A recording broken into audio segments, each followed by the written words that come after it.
Alors bonsoir à tous et à toutes, ça fait bien longtemps, vous m'avez manqué.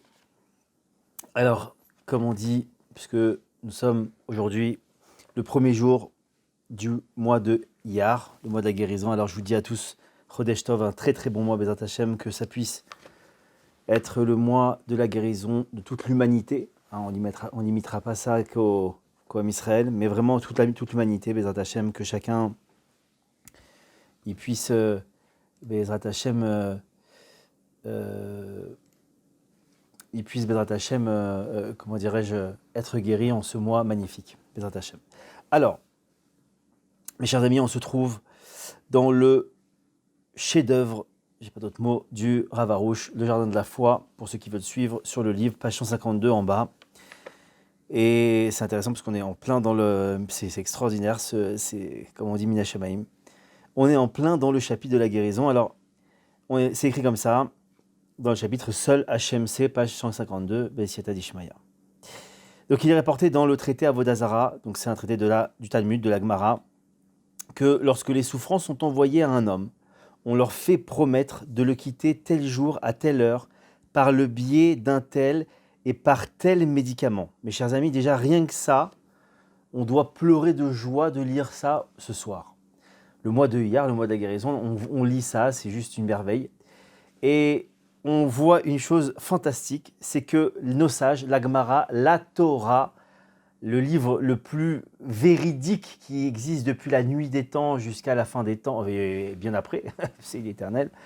Eh bien, mes chers amis, on voit ici que la maladie, la souffrance, promet à Hachem de quitter à un moment donné l'individu. C'est-à-dire que la souffrance a une date de péremption. La maladie, plutôt, a une date de péremption. Et elle doit quitter à un moment donné, par le biais ou d'un médecin, ou d'un tel, ou d'un médicament, etc. Donc, pas de désespoir. Comme Rabbi Nachman il nous dit, le désespoir n'existe pas, mes chers amis. On en a la preuve encore ici, une fois ici, pardonnez-moi, que même une personne, Chas Veshalom, qui est malade, la maladie doit partir à un moment donné. J'attends les questions, je sais très bien ce que vous allez me dire, mais on va voir la suite, ne vous inquiétez pas. Je sais que vous allez me poser la question, mais pourtant on voit bien qu'il y a des gens qui sont malades et qui partent malgré tout. Pour répondre brièvement à cette question, Bessiata d'Ishmaïa, c'est que tout simplement, il y en a pour qui c'est l'heure de partir. D'accord ? Et entre guillemets, entre-temps, Hachem est passé par là pour les retirer de ce monde. D'accord ? Mais là, on ne parle pas de ce cas-là. On parle de gens qui, au Hachem, ont une longue vie, mais ils passent par on va dire un problème de santé. Et le fait qu'ils passent par un problème de santé, alors il faut savoir que Baruch Hashem, Hashem a fait promettre à cela. Alors qu'est-ce qu'il nous dit Rabbi Nachman Akadosh, que j'aime ? Il nous dit comme ça dans l'Ikouté Moran, que donc on s'interroge.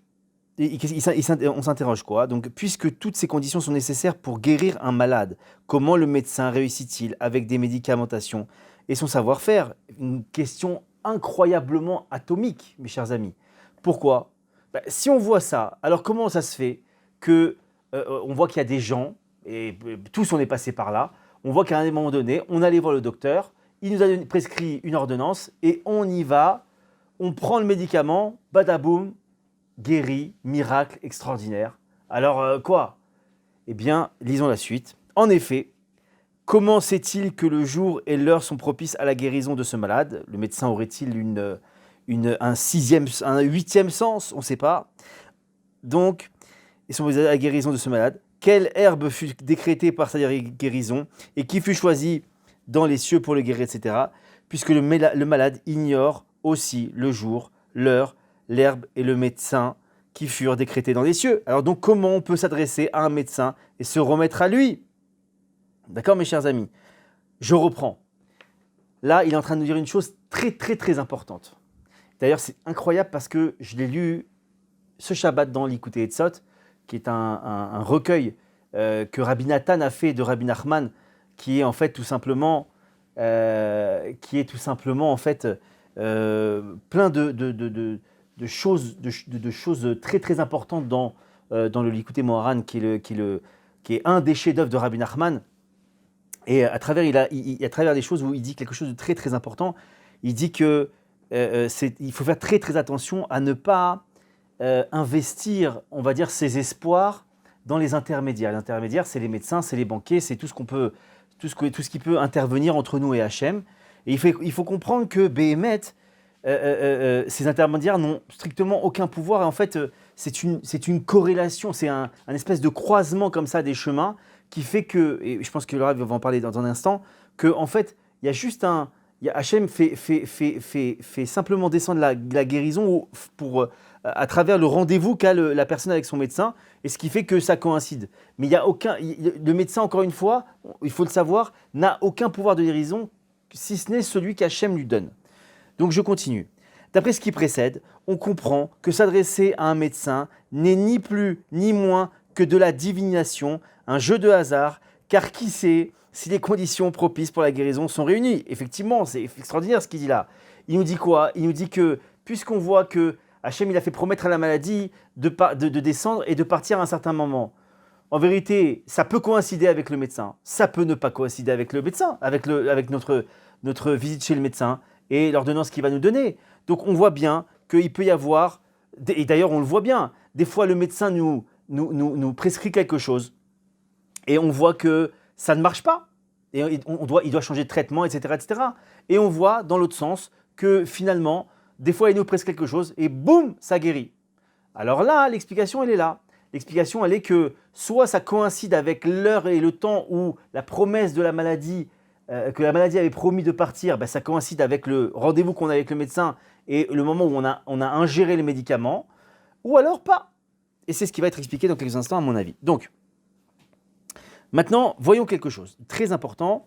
Cependant, le malade peut annuler son décret. Donc, s'il y a quelqu'un on parlait il y a quelques instants dans le traité d'Avodat Zarah là, qu'il y a une souffrance, il y a un décret qui a été mis en place, il y a une espèce de compte à rebours dans ce décret, et maintenant, il est en train de nous expliquer quelque chose de très important. D'accord? Donc, le malade, il peut annuler son décret, et sa guérison est alors possible à tout moment. Comment on fait? Par le biais de n'importe quel docteur et d'une quelconque médication, excusez-moi.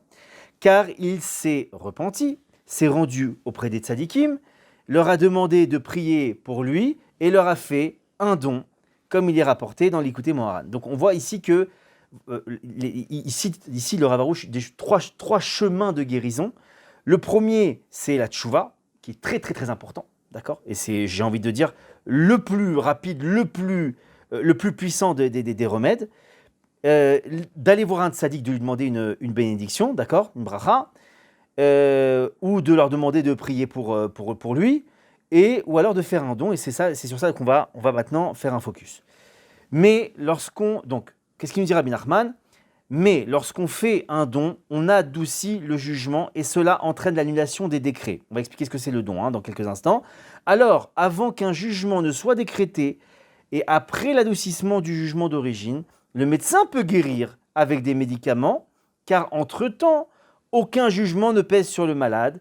Il en résulte que le médecin ne peut guérir que par le moyen d'un don. On appelle ça en hébreu le pidyon nefesh. On va en expliquer dans quelques instants la chose incroyable que c'est. Par le moyen d'un don qui permet l'adoucissement du jugement. D'accord? C'est seulement lorsque l'homme, ça c'est le Rav Arush qui vient me préciser, c'est seulement lorsque le malade donne de l'argent au tzaddik, d'accord? Et qu'il rachète sa santé. On va expliquer encore une fois tout ça, tout le concept. Qu'il peut ensuite se tourner vers le médecin pour sa guérison et sa vie. Il est nécessaire qu'il fasse ce don à ceux qui savent comment racheter sa santé, c'est-à-dire aux rabbanim de Breslev, qui savent parfaitement quelle formule doit être prononcée. D'accord? De même, il est recommandé de ne pas être avare, et il est écrit dans l'Ikouté Tfilot, sois miséricordieux envers celui qui vient offrir un don, puisqu'il n'a pas été avare. Je pense qu'il y a une faute puisqu'il ne pas être avare. Bon, il n'a pas été avare, et donner ce qui est nécessaire pour qu'il s'affranchisse de tous les jugements portés pour lui. Alors, je pense qu'on va faire une petite explication, à moins que ce soit dit dans quelques instants. Je ne crois pas que ce soit écrit ici. Alors, on va peut-être expliquer. j'arrive avec les questions. Alors, les chers amis, les questions à la fin, comme ça, on peut aller jusqu'au bout, d'accord? Je vais expliquer en quelques mots quand même ce que c'est ce qu'on appelle le pidyon nefesh, le rachat de l'âme, parce que c'est une chose qui est très peu connue ou très mal connue. Et c'est important de faire une précision parce que c'est fondamental. Le pidyon nefesh, c'est quoi? Le pidyon nefesh, alors à l'époque de Rabbi Nachman de Breslev, qui est toujours, parce que les tzadikim, ils ne meurent pas, et, en particulier Rabbi Nachman, à l'époque de Rabbi Nachman, les gens venaient voir Rabbi Nachman et faisaient ce qu'on appelle un pidyon nefesh. Alors qu'est-ce que c'est un pidyon nefesh? On ne va pas rentrer dans tous les détails, d'accord, parce que c'est très long, c'est assez long à expliquer, mais en résumé, d'une certaine manière, à travers une somme d'argent donnée à un tzadik, on rachète ses fautes, on va dire ça comme ça, d'accord? Alors ça ne nous donne pas le droit de faire des fautes, de se dire je vais faire un pidyon nefesh, comme ça je suis tranquille, j'ai une sorte de crédit, ça ne marche pas comme ça. Là on parle que quand quelqu'un il sent qu'il y a des vrais dynim, un vrai jugement sur lui-même, une personne qui est malade par exemple, ou qui a vraiment une série de choses qui lui arrivent, et il n'arrive pas à trouver la raison, pourtant il a cherché à faire tchouva mais il n'arrive pas, alors il est bon de faire ce rachat de l'âme, de donner cet argent. À l'époque, on l'a donné à Rabbi Nachman de Breslev, et Rabbi Nachman a dit une chose que seul Rabbi Nachman pouvait dire. Vous savez, comme pour ceux qui suivent, vous savez qu'il y a dans les cieux 24 tribunaux célestes. Ces 24 tribunaux, en fait, chacun siège à une heure différente. Il y a 24 heures et donc 24 tribunaux. Et Rabbi Nachman disait que tout celui qui viendrait le voir, à travers un pidyon nefesh, il s'engageait, mes chers amis, à aller voir chacun des tribunaux et avoir gain de cause. Et si, ce sont les paroles de Rabbi Nachman, et s'il n'avait pas gain de cause à travers les 24 tribunaux, il irait devant le roi des rois et il obtiendrait gain de cause. Et il l'assure. C'est pas qu'il dit non, c'est qu'on a une promesse de The Tzadik qui dit j'aurai gain de cause et j'irai et j'adoucirai les choses comme ça. Bon, maintenant, effectivement, Rabbi Nachman nous a donné, on va dire, après son départ de ce monde-là, il nous a donné une formule, pas une formule, c'est pas magique, une formulation, on va dire ça comme ça. Les rabbanim de Breslev savent quelle est cette formule à dire, comment la prononcer, comment le faire, et à travers, en fait, les rabbanim de Breslev, vous pouvez demander à faire un pidyon nefesh lorsque les choses sont trop tendues et ça adoucit les rigueurs. Moi-même, je le fais pour moi-même, puisque dès que je sens qu'il y a des choses que j'arrive pas vraiment à trouver en faisant ce qu'on appelle le cheshbon nefesh, je cherche la faute qui est à la source de mes souffrances, mais finalement je n'arrive pas à mettre la main dessus, alors j'utilise cela et ça me permet d'adoucir les rigueurs et de continuer à faire mes recherches un peu plus sereinement. D'accord ? Voilà. J'ai expliqué en quelques mots le pidyon nefesh et c'est une chose qui marche très très fort. Je sais que ça paraît bizarre parce qu'on n'a pas l'habitude de parler de ça. On n'a pas l'habitude de cette gymnastique-là, mais ça n'a rien c'est pas du gourou, c'est pas des choses bizarres de secte, pas du tout. C'est quelque chose de très très élevé spirituellement parlant. Et voilà, d'accord ? Alors on continue. Donc sache que ce don est très utile. Voilà, le Rav Arush, il va nous en parler ici. Nous avons entendu et encore davantage, vu de nos propres yeux, des miracles, des gens qui se guérissent de graves maladies et se délivrent de différents décrets grâce à leurs dons. D'accord ? Donc quand il y avait des procès, des choses comme ça, c'est important de le faire. Encore une fois, mes chers amis, très souvent on me pose la question quand on me demande de faire le pidyon nefesh. Très important, mes chers amis, il faut que ce pidyon nefesh, ce rachat de l'âme, ce don, doit être proportionnel au niveau social de la personne. On ne demande pas à ce qu'elle vende tous ses biens pour cela, mais que ce soit cohérent face à son niveau social. Je m'explique, si la personne est multimilliardaire et elle donne 100 €, ce n'est pas proportionnel. D'accord ? Maintenant, c'est une personne qui est smicard et qui a très peu de quoi vivre, etc. Et que là, on sent qu'il se dépasse et qu'il donne ce qu'il peut vraiment, mais qui montre vraiment que c'est quelque chose d'important pour lui, que c'est une somme vraiment quand même conséquente pour lui, alors là, ça marche. D'accord ? Donc c'est important aussi de savoir cette notion-là. Ok ? Je continue. Donc un malade interrogea l'auteur de ce livre, donc c'est le Rav Arush, pour savoir s'il devait consulter un médecin, d'accord? Le Rav lui répondit, pourquoi es-tu pressé d'aller chez le docteur? Est-ce lui qui t'a rendu malade? C'est Hachem qui t'a envoyé ta maladie. Adresse-toi à lui et demande-lui qu'il te montre quelle faute, on en revient encore une fois, est à l'origine de cette maladie. Fais tchouva de toutes tes forces et de cette faute et fais un don, fais un pidyon nefesh.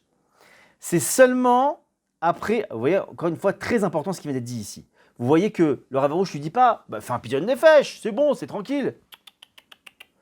Il y a le pidyon nefesh, le rachat de l'âme, ce don-là dont on parle, il a une faculté d'adoucir les choses d'une certaine manière pour qu'on ait, j'ai envie de dire, il n'y a pas que ça, mais en tout cas, d'avoir une espèce de tête plus sereine, de pouvoir faire cette recherche de la faute sans avoir une rafale de choses, une avalanche de choses qui tombe sur la personne et qu'il n'arrive pas à sortir la tête de l'eau. Mais encore une fois, vous voyez qu'il lui dit de faire tchouva aussi également, pas juste de s'arrêter au don, de faire tchouva, de chercher la faute de toutes ses forces, et ensuite, et aussi de faire un don, d'accord? Mais c'est deux choses qu'on ne peut pas dissocier. Enfin, on peut faire, par contre, non, on peut faire tchouva sans faire le don, mais faire le don sans faire tchouva, non. C'est seulement après avoir fait tout ce qui était possible pour annuler le décret à la racine et demander au docteur suprême, c'est-à-dire Hachem, qu'il te guérisse, qu'il est permis d'aller chez le médecin, juste pour l'effort et pour que la guérison se manifeste. Hyper, hyper important. Mon Dieu, quelle merveille de voir ça le jour de Rosh Chodesh Iyar, le mois de la guérison.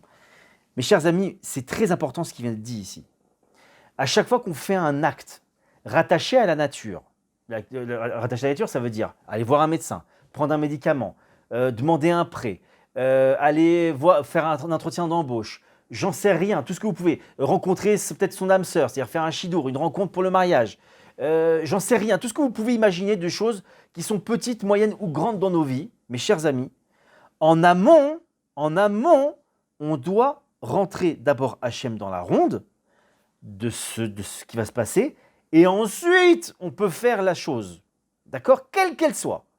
Si on ne fait pas ça, mes chers amis, c'est ce qui va être dit dans un instant. Cependant, se rendre chez le docteur sans s'adresser en vérité à Hachem, béni soit-il, est un manque de foi. C'est-à-dire que si je n'inclus pas Hachem dans l'action que je vais mener dans quelques instants, quelle qu'elle soit, alors mes chers amis, on peut souligner 15 milliards de fois, cette action est imbibée d'un manque de foi. D'accord? C'est tout. Si vous voulez, encore une fois, montrer à Hachem combien vous avez la foi que c'est lui qui guérit, lui qui marie, lui qui enrichit, lui qui donne tout, vous l'incluez avant de tout faire. Tout. D'accord? Sache que si on a décrété sur toi un nombre déterminé d'années de vie, le médecin ne peut rien ni ajouter. Il peut seulement le raccourcir. Bon. En revanche, Hachem, lui, qui est le Dieu vivant, d'accord, il détient le pouvoir d'ajouter aux années de ta vie. C'est pourquoi l'essentiel de ta démarche doit être de te rendre auprès de celui qui donne la vie. C'est très important d'ici de voir que souvent on se trompe quant à la source de celui qui donne. Celui qui donne, celui qui a les clés de l'argent, de la santé, des mariages, des naissances, de tout, mes chers amis, c'est Hachem. Qu'on ne se trompe pas, Chas v'Shalom, qu'on ne se trompe pas. C'est très très important ce qu'on est en train de voir là. Et tout celui qui veut avoir, on l'avait déjà dit dans une des cours, mais c'est celui qui veut avoir une réussite, vous savez, il y a une règle. On doit s'associer avec, entre guillemets, ce qu'on appelle un Ish Matzliach. C'est quoi un Ish Matzliach? C'est un homme qui réussit, d'accord? C'est un homme qui réussit, et donc, d'une certaine manière, le fait de s'associer avec lui, on bénéficie de sa bénédiction, de la bracha qu'Hachem lui a donnée, et d'une certaine manière, c'est une sorte de booster qui permet de réussir. Mais, et en vérité, j'ai envie de vous dire, l'être, entre guillemets, si je puis dire comme ça, celui qui réussit le plus dans tous les domaines, c'est qui? C'est Hachem. Le fait qu'on l'inclue, entre guillemets, dans nos vies, qu'on l'inclue à chaque fois avant de faire quelque chose, d'une certaine manière, j'ai envie de dire qu'on l'associe de force dans tous nos projets. Et donc, on oblige Hachem, si vous voulez, à nous donner la réussite. C'est extraordinaire. C'est-à-dire que c'est comme si vous aviez un type qui a une réussite incroyable sur un plan financier et que vous savez que si vous vous associez avec lui, vous aurez une immense récompense, une immense réussite et vous arrivez, entre guillemets, à le forcer à signer un contrat d'association avec lui. Et par définition, vous savez que vous le forcez d'une certaine manière à partager le jackpot avec vous. Et bien c'est exactement ce qui se passe quand on inclut Hachem avant de faire quelque chose dans sa vie, mes chers amis. Celui qui met Hachem dans sa vie réussit à 4000%. 5000, je me trompe tout le temps, 5000. 5000%, pardonnez-moi. Je continue, Bezrat Hachem. Le véritable remède, confirmé et vérifié pour la guérison, c'est la Emouna. Pourquoi la Emouna? Encore une fois, celui qui a la Emouna, alors d'abord il va mettre Hachem, ensuite il va chercher sa faute, et en guérissant de la faute, puisque c'est la faute qui... Est-ce qu'il ne va pas nous en parler après, cette histoire-là? Bon, je vous la raconte maintenant, parce qu'elle est de mise, d'accord? Peut-être qu'il... Attendez, excusez-moi. Non, ce n'est pas écrit ici. Alors, je vous la raconte, parce qu'elle est très, très importante, cette histoire-là. Il y a une histoire dans le Talmud qui est racontée comme ça, qu'à l'époque de Rabbi Hanina ben Dosa, un géant, un génie, un Tana, quoi, de la Gemara, qui vivait à l'époque de la Gemara. Et dans la ville proche de sa maison, il y avait un serpent qui attaquait, je ne sais pas quel type de serpent, mais en tout cas c'était un serpent assez colossal. Et visiblement il attaquait les habitants qui allaient puiser de l'eau. Il y avait une espèce de terrier comme ça, et près de la source d'eau, il y avait une source d'eau comme ça, les gens venaient puiser de l'eau. À l'époque il n'y avait pas les robinets comme on a aujourd'hui. Ils venaient puiser de l'eau et, pardonnez-moi, et lorsqu'ils venaient puiser de l'eau, le serpent profitait pour les attaquer, les mordre et donc les tuer. D'accord? Qu'est-ce qui s'est passé? Il y a eu plusieurs décès, c'était vraiment une catastrophe. Et ils sont tous allés voir, non pas la police, non pas, je ne sais pas moi, l'armée, mais ils sont allés voir qui? Le tzaddik, Rabbi Hanina ben Dosa. Et ils sont allés le voir et ils lui ont dit, Gvodarav, voilà comment on sait plus quoi faire, il y a des morts, je crois qu'on va puiser de l'eau, il y a un serpent qui nous attaque et qui tue vraiment. Bon, très bien, il ferme son livre, il faudra étudier évidemment, et il décide de se rendre au point d'eau. Donc évidemment, tout le monde est impressionné comme ça, et puis il regarde à droite à gauche, et il voit le terrier de Monsieur le Serpent. Bon, alors qu'est-ce qu'il fait?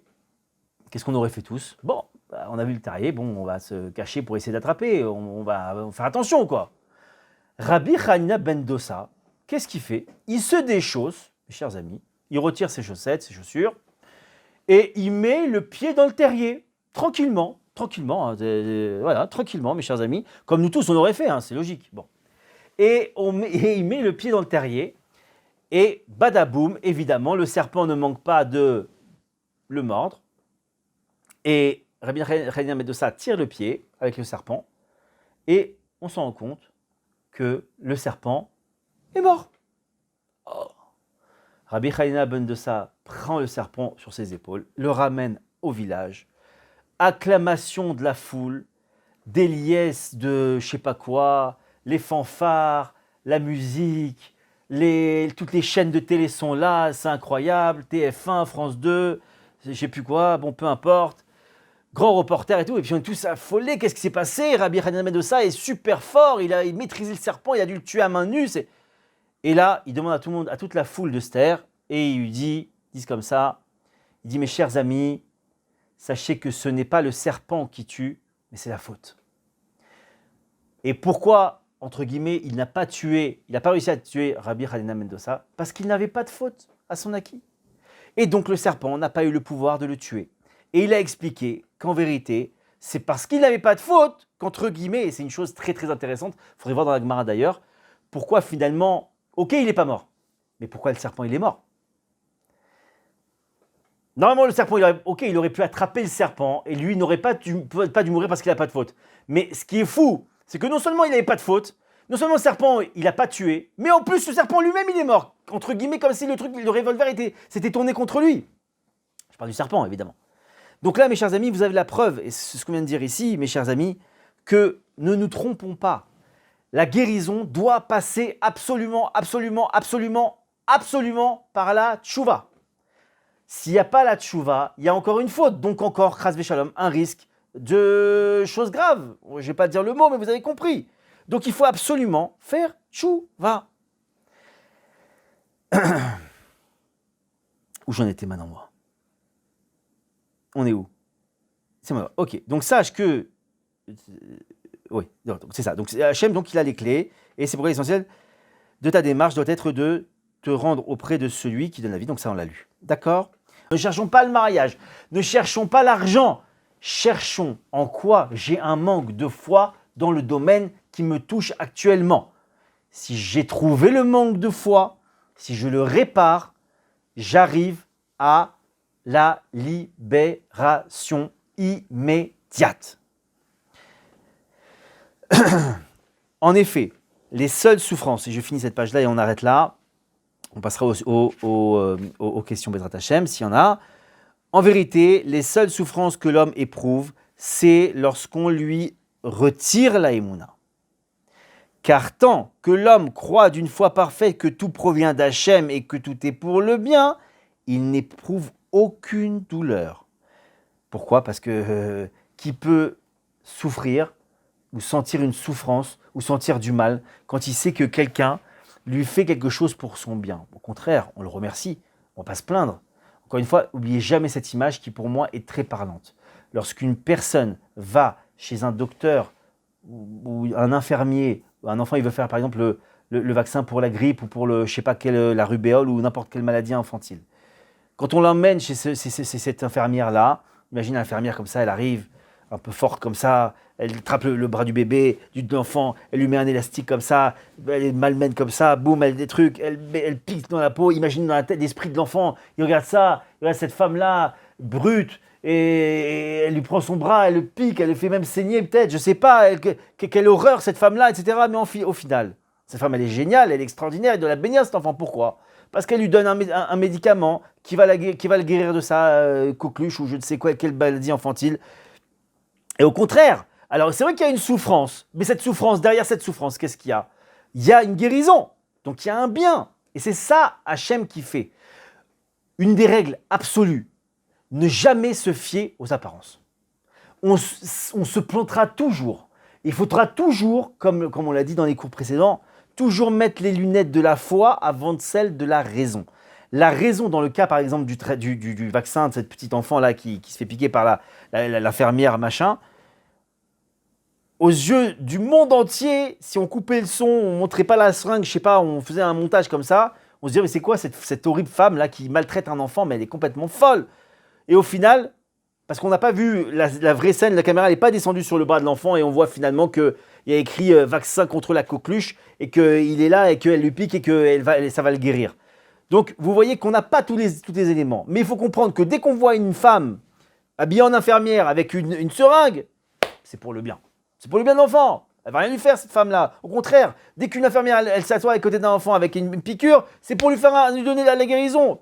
Oh, il n'y a pas de question. Je vois juste la photo de l'infirmière avec la photo de l'enfant à côté. C'est pour le bien. J'ai pas de question. J'ai aucune question. Eh bien, on doit avoir la même chose avec Hachem. Mes chers amis, autant que l'eau, ça mouille, le feu, ça brûle, autant Hachem fait tout pour le bien. C'est une évidence. Il n'y a même pas une once de doute qu'on doit avoir. Le feu brûle, l'eau mouille, Hachem, il fait tout pour le bien. C'est tout. Il n'y a même pas d'autre hésitation à avoir. Si on arrive à avoir ça dans nos esprits, mes chers amis, on a le paradis tout le temps sur terre. Tout le temps sur terre. Il n'y a pas une épreuve dans laquelle on peut être triste, on peut abandonner, on peut soupirer.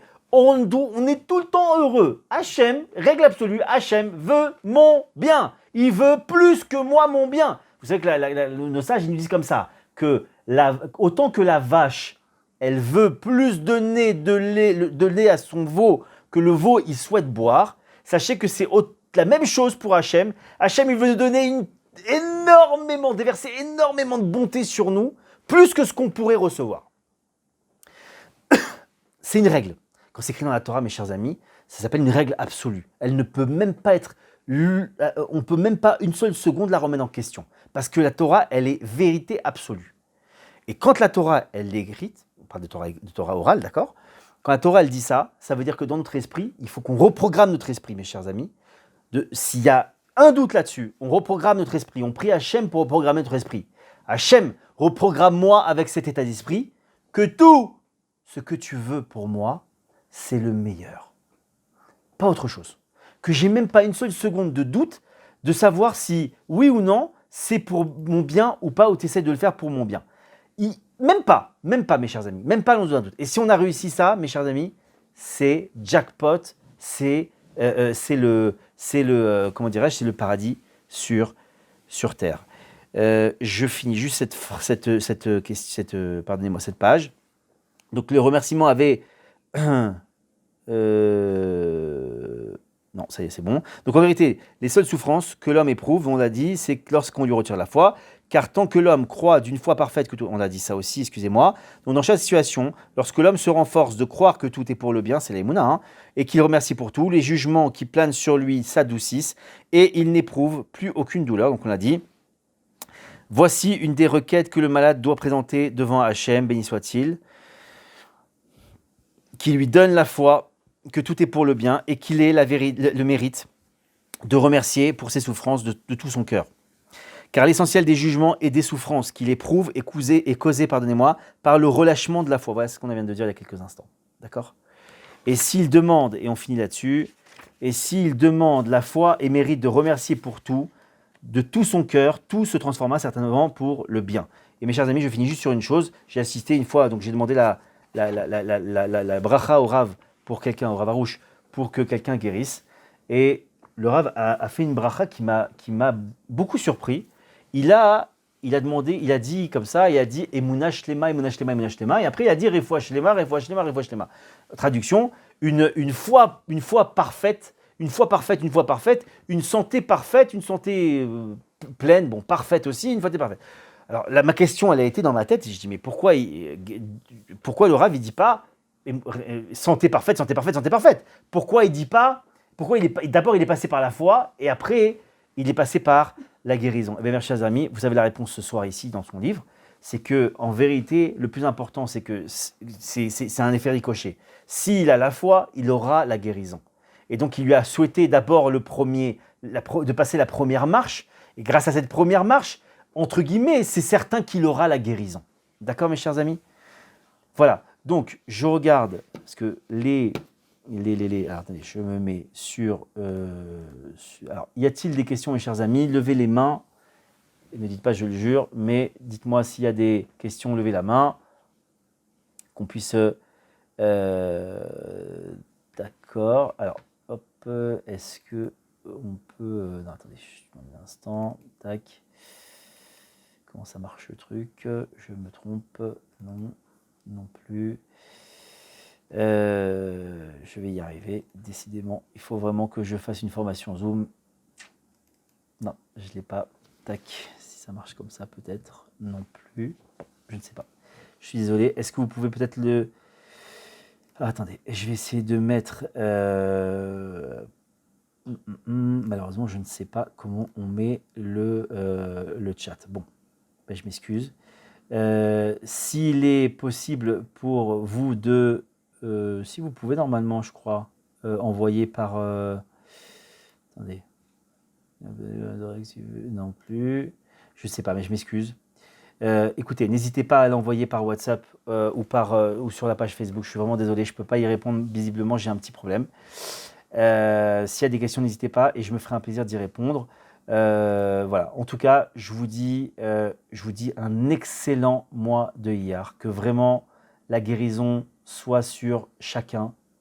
Que Bezrat Hashem, les prières de chacun elles soient acceptées. Et qu'on est tous, mais vraiment tous, intégrés ce soir ce qui vient d'être dit, c'est-à-dire que la guérison dépend de la foi. Et que Bezrat Hashem, on est tous, la foi chez l'Ema, la foi absolue, que Hachem nous veut que du bien et qui fait tout pour notre bien absolu. Qu'Hachem vous bénisse, Shavua Tov et Chodesh Tov. Kama tov Hashem, kama tov Hashem.